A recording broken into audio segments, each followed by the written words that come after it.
Yes, ready, start. As you, Mr.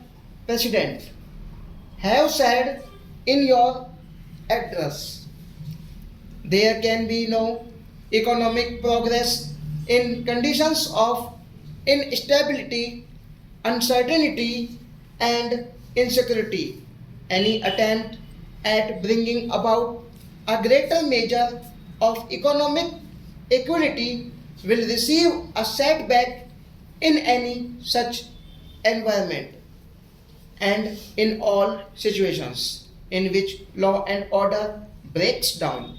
It is the poorer sections of the society who suffer most than the affluent section.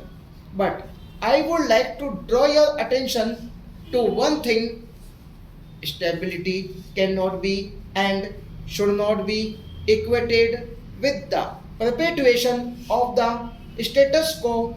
Stability cannot be brought about if the present inequalities are allowed to remain or to grow, and unless we take note of the aspirations of the pupil and engineer change peacefully, we shall be overtaken by events and by far greater violence than you have seen today. Today, there is an atmosphere of restlessness in our country and also in every other country in the world and even in the most affluent of societies. As you may have noticed in the media, and countries that were quite until recently considered to be havens of peace and prosperity do not seem to be quite so now.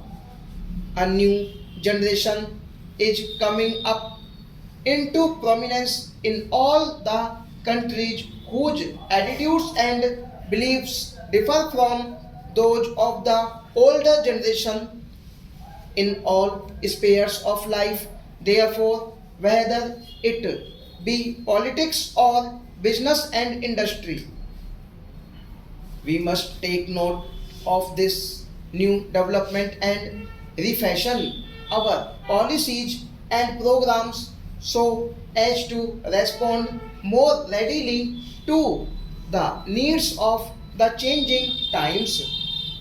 Your speech, Mr. President, clubs together the concentration of economic power and political power and considers both to the undesirable.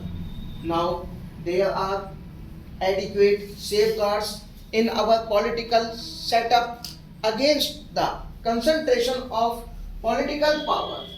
Our federal system, with its allocation of powers as between the center and the states, is by itself a corrective against any trend towards the concentration of political power. We have now the phenomenon of different political parties holding power in different states, and in the national sphere also we have a powerful opposition subjecting every move of the government to the closest and most critical scrutiny. But businessmen should ask themselves frankly whether there are similar correctives against abuses flowing from the concentration of economic power.